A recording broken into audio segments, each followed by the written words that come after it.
Welcome, everybody, to the show. Every week, I try to start off with a bit of a poem. This week, I happened to come across a person on Instagram who had put together a really nice poem himself that was describing a situation he found himself in, having been mocked a bit for painting his nails, having his daughter paint his nails, and took to Instagram to record a poem.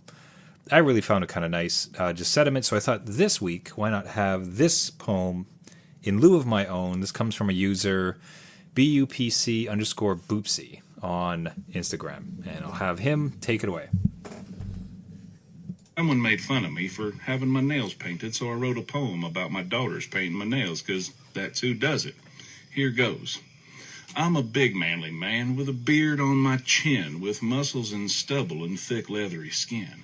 I grunt when I stretch and I snore when I sleep, but I'll twirl in a damn tutu without missing a beat. My daughter's my boss, and I'll do what she pleases. She paints up my nails in soft pinks, and it teases. She brushes my hair with a bright plastic comb, then says, "You're a princess.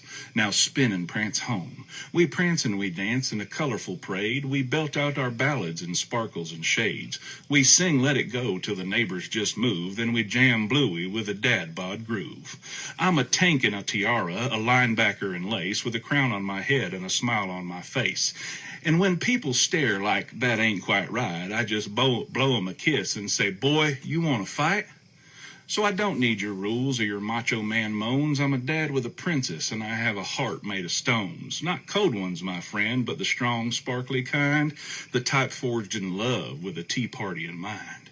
So chuckle and point and scoff if you must, but this glitter's my armor, and I wear it with trust. 'Cause the toughest of men don't flex or get loud. They host princess parties and make daughters feel proud.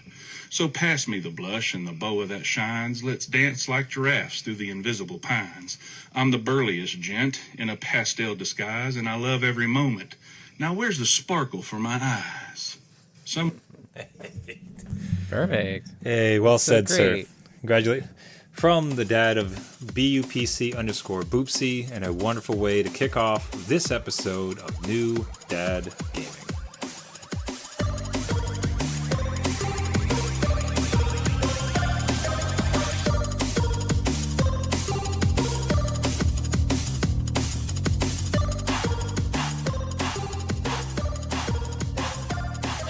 Adult beverages are poured. The kids are asleep. Welcome to New Dad Gaming. It's a show about fatherhood, gaming, and new fathers figuring out their gaming lives. My name is Trevor, and I have a 10-year-old and a 7-year-old. And I'm Jeff. I have a almost 15-year-old and a 12-year-old. Oof. That felt so old when you said that. Don't oh my god! Say that. You're just like, oh, I wouldn't like to be you. I don't know. You sound old. Well, I'm getting it from some older dads. Where, hey, before we begin though, remember everybody, in this show we try to show just because you became a dad does not mean it's game over. Unless you have a 15-year-old. Unless you have a 15-year-old, then there's no continues. That's it. Yeah.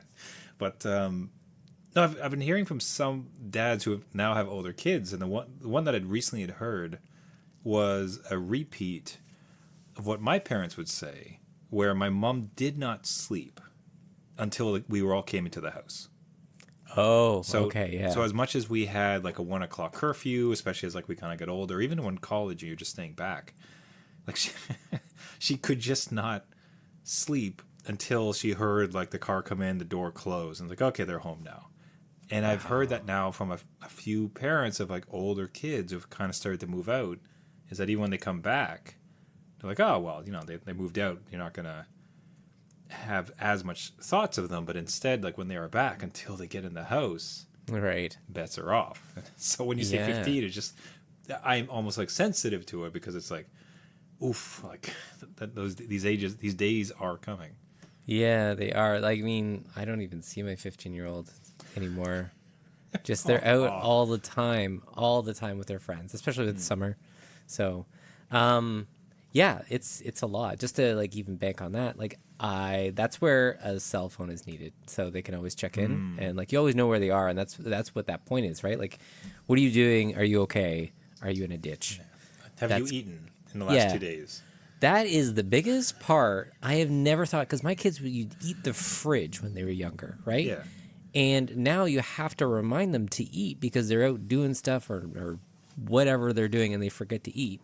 And when they do eat, they eat the fridge. But like, how do you not know? Like, why is his body not telling you to eat? Yeah, it's like, oh, I've had this terrible pain in my stomach. Have you eaten in the last 2 days? Yeah. Oh, yeah. I got a headache. Oh, really? Like, Have you had any water? yeah. At like, all? Anything? Oh, no, nothing? Okay, awesome. Oh, man. So, yeah, those days are coming. I'm really trying to find time to be with mine because that thought weighs upon me. Because it's like, this is a great, like a perfect zone right now. Like with 7 and 10, but to be 8 and 10, where they're old enough to be a little self-reliant and they're funny and interesting and they have their personalities are flourishing, but they're not yet realizing dad's not cool. Right. So it's like, so you got this like perfect little zone of temperature right now where it's just like, all right, we're still like good. This is still a lot of fun and great, and but you're not old enough to kind of like run away. So it's like this is prime time as far as eat that up, Trevor. It's coming. I mean, come on. Yeah, don't be me. Don't be Jeff. It'll come for you too. Oh no! One thing we've been a bit remiss on in the summer, besides again, thanks everybody who wrote in, sent messages, and everything. Everything's going great with the show and podcast. No dire reason to miss weeks, except that it's just summer. It was end of school. It's been chaos. So Jeff and I are trying to keep up. I think we'll be able to get a lot more regular as we get back to, honestly, school time in September. So we'll do our best to get some episodes out, but everybody that wrote in and wrote some notes of encouragement, kindness, appreciate you. Hope all you dads are doing good out there as well. I think it's a sentiment to mimic there, Jeff. Yeah, it kind of keeps us grounded. You're like, oh, yeah, it has been a couple of weeks since we've got together. So, yes, thank you for all the notes and emails and kindness. We are alive. We are functioning. It's like we blinked and the end of school, and we're now not middle of summer, but it feels that way. I don't know. Time has flown. So yeah, what day is it anyways? I don't even. It could be September for all I know at this rate. No idea. Now, one thing we cherish every summer is an opportunity to kind of slip into summer dad mode, and that one of the ways that we enjoy is with a tasty beverage. So we've always like to have the dad beers of summer, where we try to find like an interesting brew every week to showcase it. Now, we do our best to try to have something that's a bit more available, but often we come across something that's a bit more local. We're going to just have to talk about it. Yeah. So, and I think we have a mix of both this week. So I think we'll have one that's widely available and not so much. So, yeah. Good extremes there. There we go. So for myself, this one was fascinating to me. And I was actually kind of excited to talk about it on the show. This was a recommendation from my dad. Oh, okay. Who came at it more from the, hey, this is actually pretty cheap perspective. Good sell, yes. And it tastes pretty good. So it's like that's a nice mix. So mine is, I'm going to blow if a gaming dad wants to let me know the actual pronunciation, let me know. But it's Zywiec. Zywiec. Those are some consonants that do not usually go together. Yeah, it'd be hard pressed to ask for this at any store. You're like, do you have the Zywiec? Here's a picture. Just find it, please. Thank you. The one with the red and white fellas just like jumping around the front. Go with that one. Yeah. Anyway, what I tend to find with European beers is they tend to be incredibly competent, very crisp, very clean, very refreshing. But I might say a tad boring. Now, that might be because of maybe the limited exposure we have up here in Canada. Maybe Europe has, like, they keep their best stuff to themselves. Or just my limited knowledge. Happy to be corrected. Send notes to @newdadgaming.com. But generally, the ones that we have access to tend to be, they just taste kind of like Oktoberfest beers. Where they're incredibly clean, crisp, refreshing, but they sort of all have the same profile.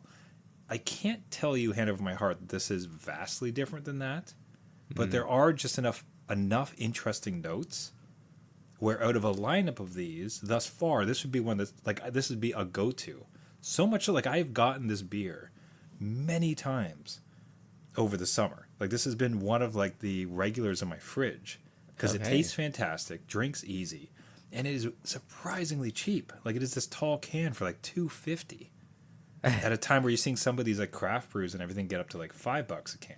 Yeah, it's not sustainable. So Yes, no. so man, win. This is like an excellent brew. If you have it at a local, I would highly suggest you pick it up and give it a shot. You got my vote. I'll try and look for this thing because Trevor recommends, and it's cheap. There Trevor's you go. dad recommends, so we got 2 Trevors here. So Hey, there you go. Hey, but now yourself, I think you pulled out. It's a local one, so It's a local one, Anybody yeah. might have to travel for this one, but if you're in the area, it sounds Yeah. like this is going to be a good one to get. yeah, if you visit the capital of Canada, in Ottawa, there's a beer called Trouble in the Fields, and I got it on random, actually from like a local pub. And it was like one of those things, like, I don't know of any of these rotational pours. They have all these rotational pours on tap. I'm like, let me just like blindly pick one, right? Got this one, very easy to drink, goes great with whatever I was eating at the time. I think it was like barbecue or something. And just, I think it's more so like just an easy one. It's a lager, so there's not much to it. And it's a nice one to have, a nice one that I will, I think, keep in rotation if I can. I've recently looked this one up and it's nowhere available, so I might have to go back to this establishment and get another growler of it. So So since I'm not it's sure. since it's in my hometown, I'll have to, for the good of the show, right, drop Yes. by and see if I can find it. So this is from Dominion City Brewing. Makers of a couple of good brews I've had. Now this one does mention, so it's lager with heritage corn. Yeah, I was wondering about that. So Like, did you has- taste it? Like, oh, this is a bit of corny on the cobby. Like, I didn't get that. Maybe because I just slathered my corn and cob in like butter. But yeah, there was something to it. I couldn't place it at the time, and I guess that's that corn taste, right? But I did. It wasn't like overpowering. It was just like on the edge of it as a aftertaste sort of thing. But it wasn't. I don't know. It was very easygoing, great with meat, barbecue meat, and it was like a 40-degree Celsius day. So anything that was ice cold was probably hitting the spot. So that might have shifted my view a little bit. But no, it's been fantastic. So it is one that I will look out for. And, you know, if you find it in your hometown, then let me know. Like, again, I don't know if it's out of service and I had the last pint of this thing, the but very last. you never know. Yeah. All right, let's get into the rest of the show. So what I wanted to discuss is, very happily, we have my wife's parents and sister in. So we're having a fantastic. So it's summer thus far of the in-laws. Right. If anybody who's watching the live stream or the video on YouTube will notice, like, I'm in a different setup here, like in a different corner of the house, because I unceremoniously kicked out of my office, which became a bedroom for the purpose of the visit. Happily so. I'm very happy Right. to do so. Yes. But with that comes a new house dynamic around where can you play your games. Because, you want to make sure everybody's comfortable. Everyone's got their own kind of setups or screens or wherever else is going on, so you can't necessarily have the same setups that you did. Right. Yeah. And to be clear, that's more on me than it is on them, in that, like, they are very accommodating, good guests. I mean, more just like, I don't want to be in the living room blasting away at games and they're trying to have like a conversation or something. So Yeah. Makes sense. what has happened is, like, I've ultimately set up what I would call the dad gaming cubby upstairs in the bedroom. And there's two main ones. Like, there's because it's a little bit of game time before we go to bed, like just kind of tucked away where I'm not going to be in anybody's way for whatever else we're doing. It's a nice setup. Right. And the two games that have ultimately made the most rotation is NHL 2017. Of course. Yeah. And then some Nintendo stuff, which I'll talk about next. But with this, it's not how you would expect. Because Okay. what I'm doing is I'm using my Oculus Quest 3, which has a HDMI link. Yes. So, like, I encourage anybody who's thought of it or has a Quest 3 to look into this, to the HDMI link, with a capture card, which you can get for like $10 to $15 on Amazon. You can plug in any HDMI and then shove it into your headset. And then in front of you, just floating around in your room, or like in a complete, like, enclosed space, you can choose like the environment, because Yeah. Quest 3 has pass through, so you can see a real environment, screens on top of it, or Yeah. you can be on a spaceship, or you can be in a city, whatever. And then you can take this screen and you can make it as big as you want. So there I am, just like chilling on my bed at night with this like PS4 smashing into my headset, which is just like plastered on my face. And in there is the, all the glory of like, I don't know what, like 2017 EA hockey game, like at 100-foot screen. And I'm just sitting there being the New York Islanders or the Maple Leafs or the Jets, having the time of my life. It's just like, it's so... I get a visual from this, right? Just like you in the bedroom corner, the PS4 is taking off. The fans on that Jets thing are just like, please don't make the screen is so, sir, please, this screen is so big. and you're just like sitting crisscross applesauce on the floor with his headset on, just having the time of your life, big smile, like, wow, yeah. And you got to think too is like the output resolution I think is ridiculous.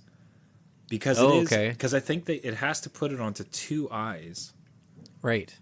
So it's not just it's not as if I just have a monitor plastered to my face. I have two monitors slammed onto my face that are like have to kind of like interact with each other so that it makes one image that looks like it's floating in 3D space. Right. So yeah. To its credit, it handles it with aplomb. Like it does great. There's no stutters. The refresh rate is like serviceable. It's great. Like it. So hey, PS4, great console. I mean, like we did have PSVR with it, so like it's capable. It's just I'm surprised it didn't lift off. Yeah, as an entire aside, look, it is no great series of insights to say that the NHL EA franchise is really kind of stuck in the mud as far as like they basically just do tiny little refreshes every time, and there's nothing particularly great. Like so it's not, wow, Trevor, what a great observation. Yeah. What I would instead say is I would like everybody to go, if you are a fan of NHL games, you either like to play them or maybe you've even recently played like a 2024, 2025.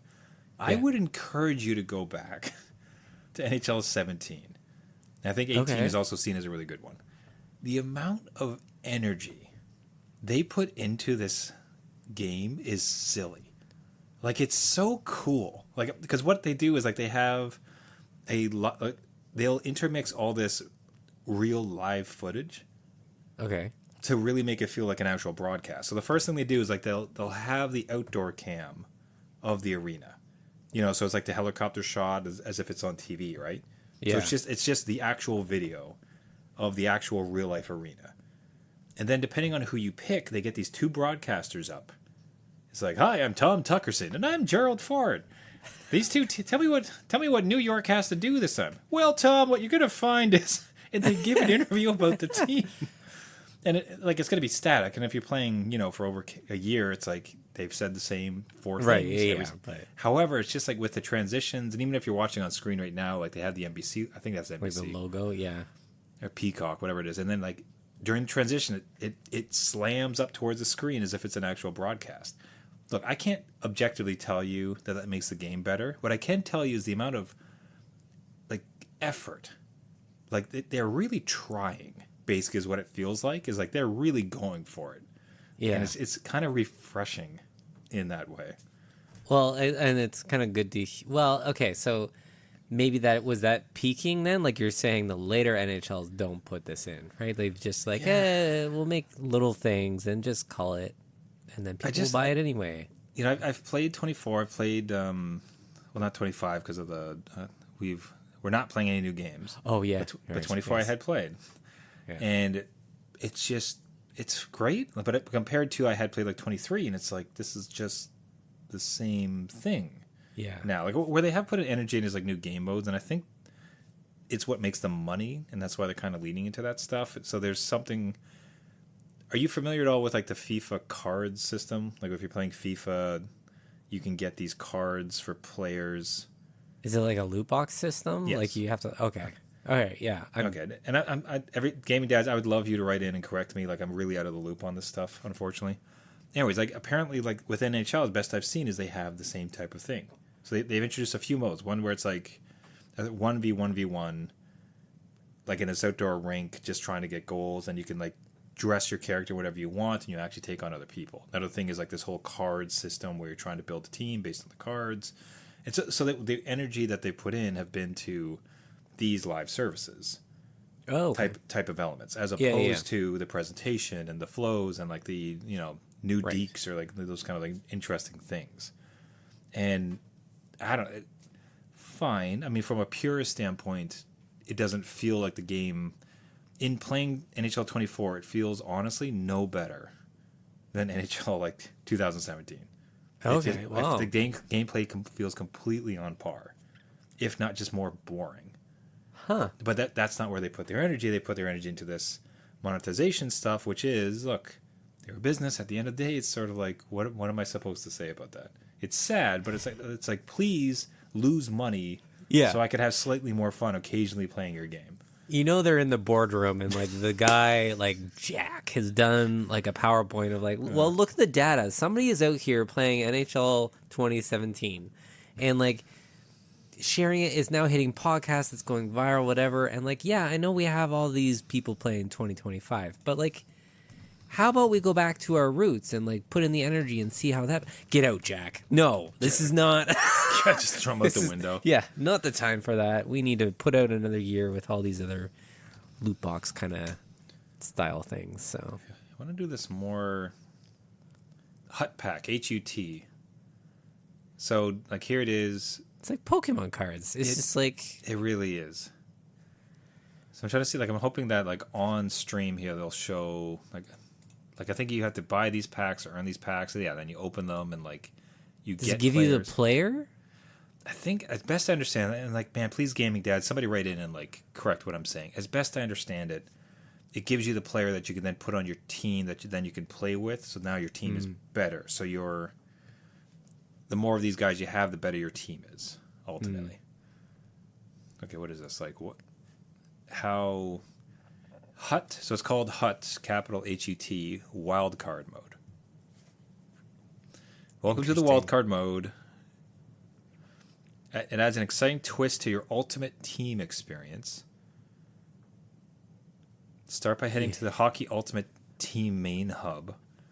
So you have to like draft these. So you draft cards, you get cards, you can put together a team, and then I don't even know if you play or just like it's simulated.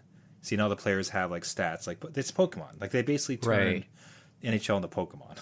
Yeah, they're like, okay, here you go. Here's your fantasy hockey league. Yeah, I hate to knock it because maybe people really like it and they find it fun. It does just smack of money. Like they just need money. They want profit from this, and I can see people not liking it, but I mean, when do we have a card system? Especially when the like later games are probably like online connected or something, and they have to. Do you know what I mean? Like that kind of element to it. And they're like, well, you didn't buy your wild card pass, so taking your players away or something. Okay, so you can buy cards in FIFA, but you can buy traits that are on your card for FIFA. And again, I'm still not really sure if like, does that mean that then like you can have FIFA on your team and you can play them, or I just like what it just for this particular generation it just makes so much sense. Yeah. In the sense that there is a group of individuals who are going to card shops at like 5 a.m. because there's a new Pokemon drop, and they want to get the latest cards so they can complete their collection and sell it online type of thing. And to that group, to that audience, they've introduced all these like collectible cards, like these Pokemon style cards, into the sports franchises. So you can play, but you're also doing like this collection type thing. So it begins but on its surface, it would to me feel like it's inherently bad. Yeah, it's a weird bastardization and monetization of something, but at the same time, I worry that it's old men yelling at clouds in that like what gaming back in my day. I'd be curious to know what your 15-year-old would say about us putting down this card system inside of FIFA or NHL. Yeah, I would be interested too because they tend to stick with like one game and get all the pieces for it. So if this was their game, they would be fine with that because it's something to keep them busy with it. Okay. Do you know what I mean? And I can relate it to the game they're playing now, which is like this hunting game, and they want to like collect all the animals in it or whatever. And they're going about that, and there's tons of DLC for this thing, right? But they like the elements of it. It's their game. They've spent with it like that is it. That's all they do, right? So if it is like your jam, you're gonna like it. But mass audience, I don't know. I wouldn't. I'm an old guy. I think it's fine. Just like it perhaps like adds to the longevity because you're just always playing towards something. Yeah, right. In that I'm already playing this game all the time, but imagine now I get rewarded by playing more because I get these extra entries to get like the kind of cool cards that I want. Right, yeah. Yeah, so Maybe. It's sort of upsetting in that there's so many of these trends that come in, and it's just like it feels nigh impossible unless it was our full-time job to stay on top of it. Yeah. To even because what I really worry about is that we're not doing it justice to describe it correctly, and instead we're kind of like, what's this about? Is this like a Nintendo? It's called PlayStation, Grandma. Come on.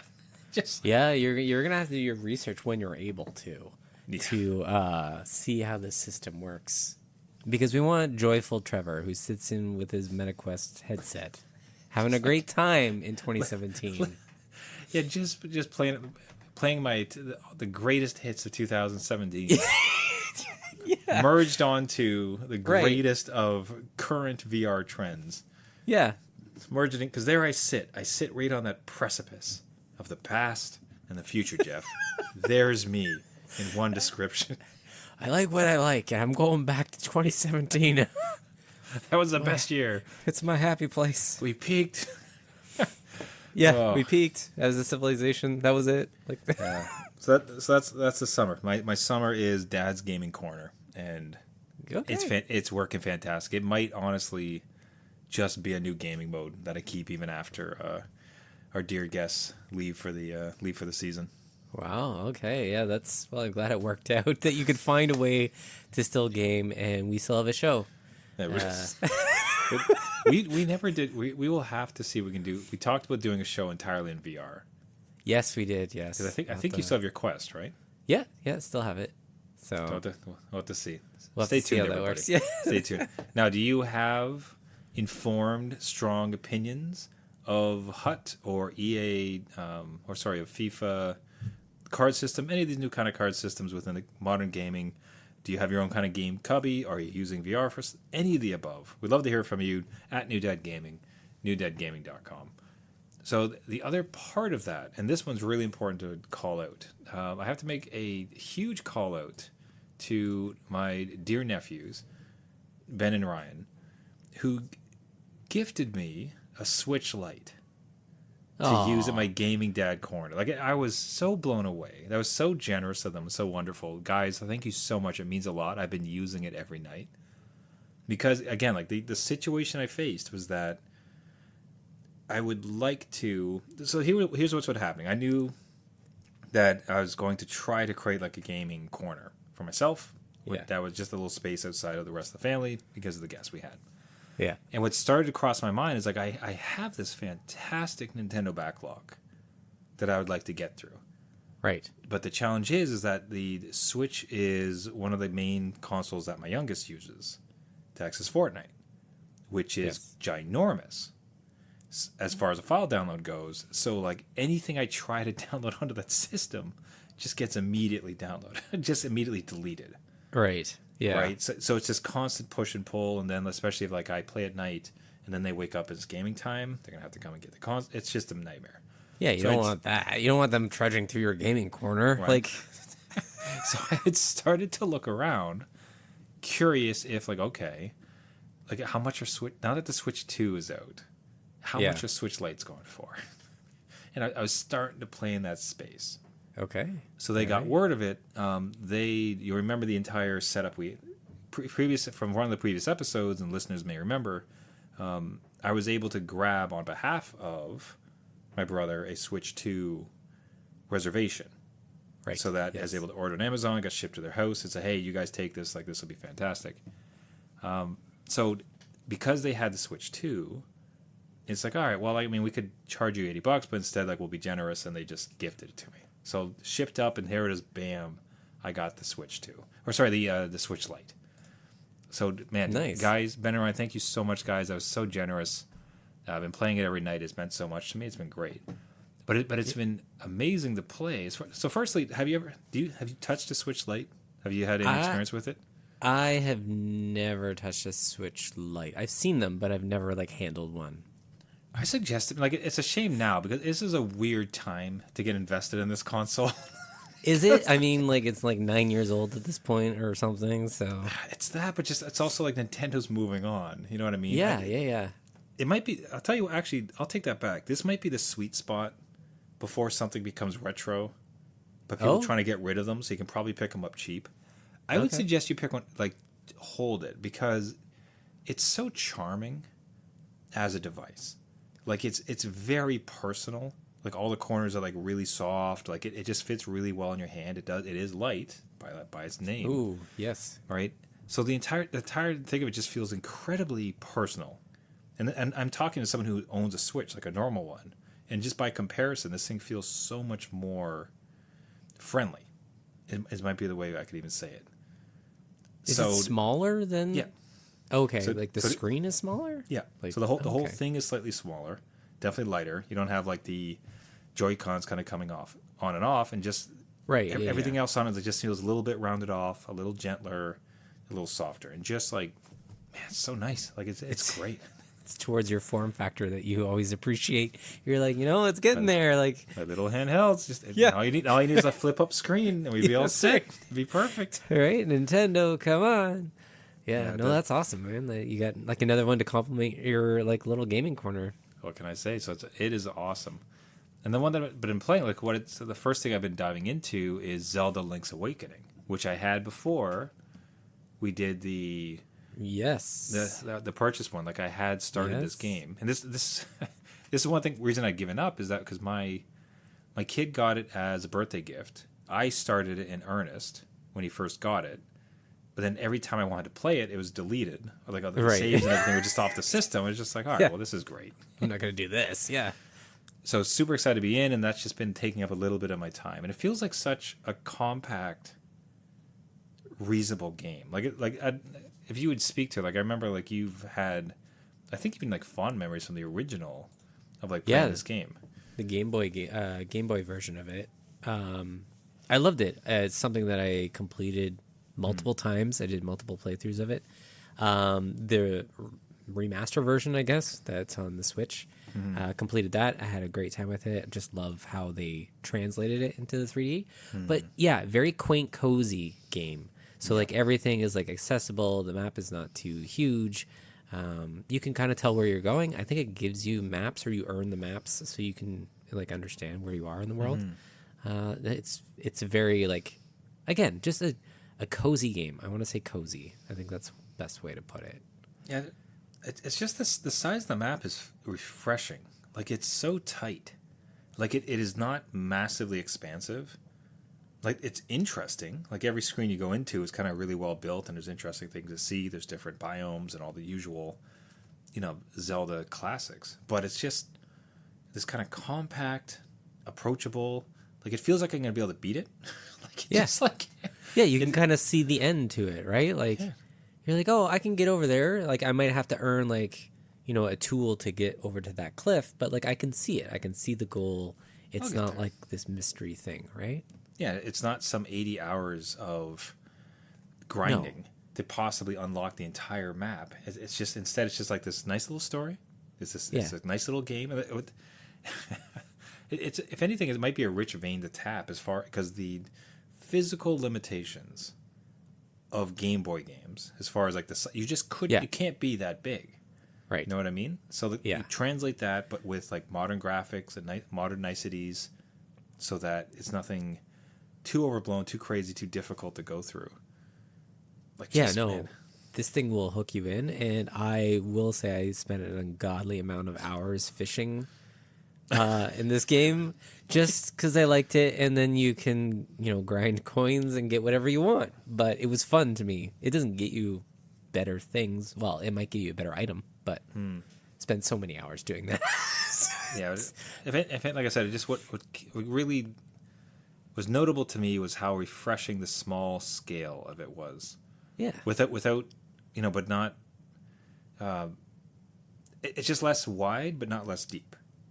Yeah. Like the depth of it is great, the challenge of it is great, a lot of fun, interesting story, but just it didn't feel the need, or just couldn't back in the day. It just can't be 120 hours of Grindfest, and man, having a great time.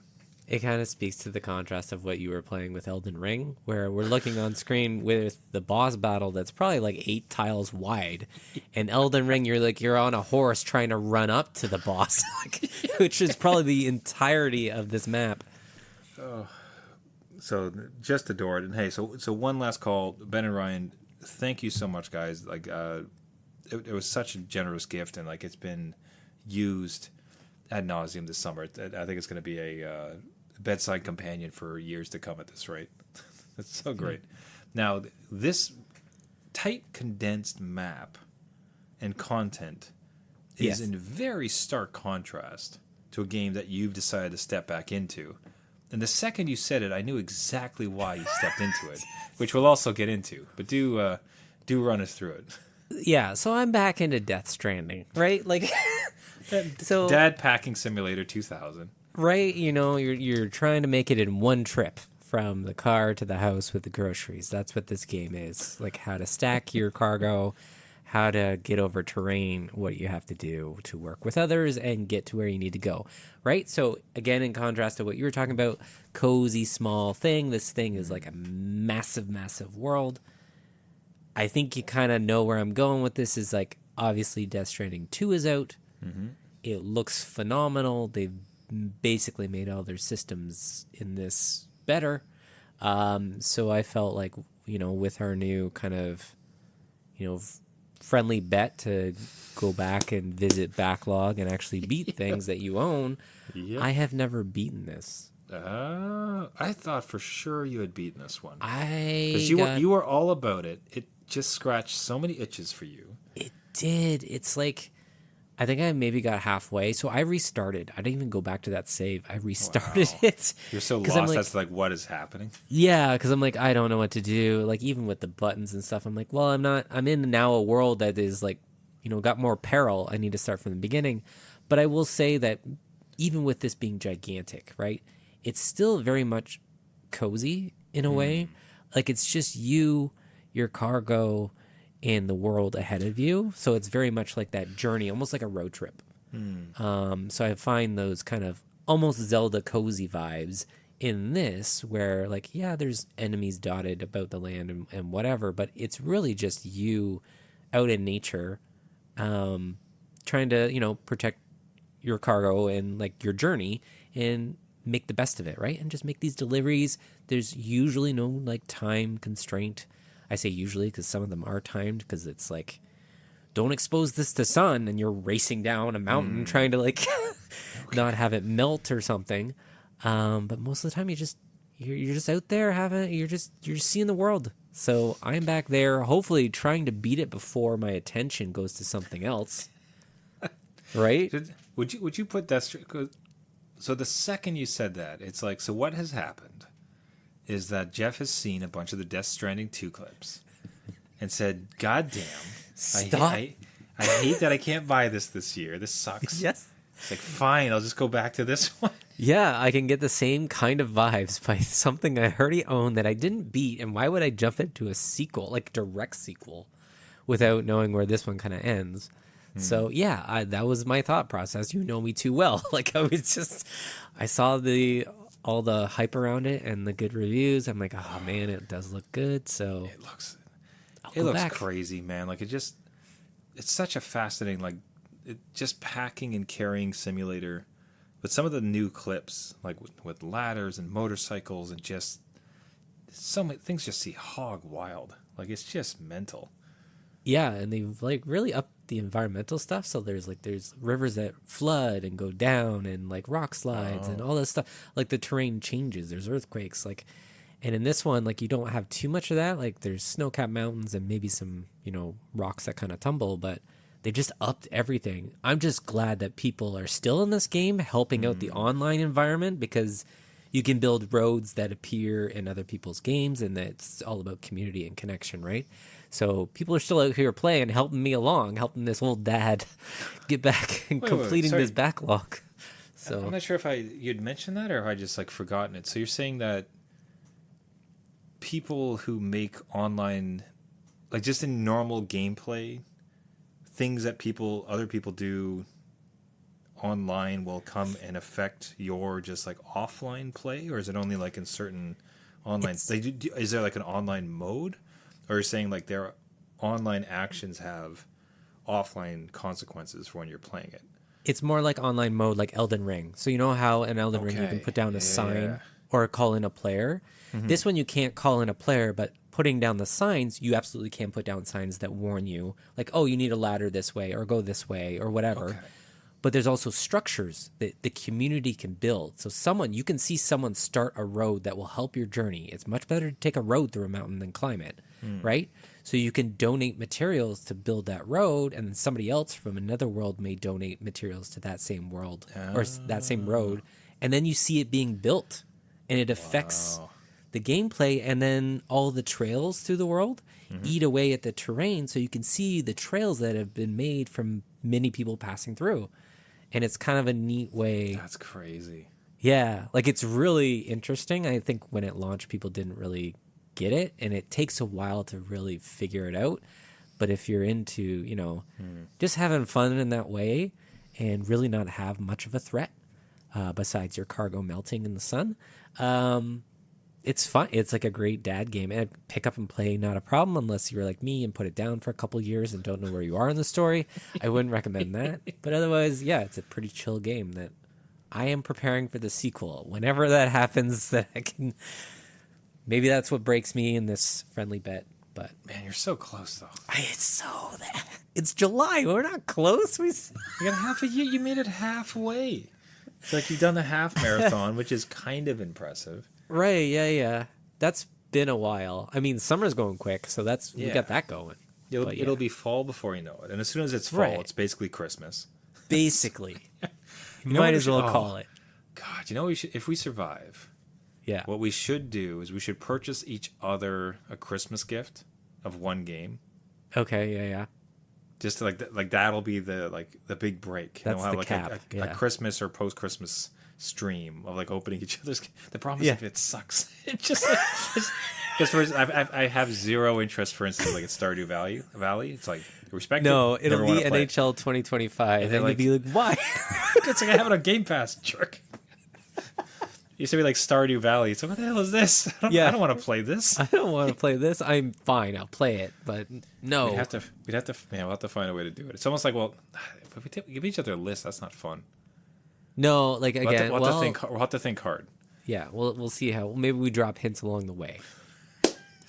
I would like to think, after this long, we would like know what the other one might have missed through the previous year. So I have confidence in us.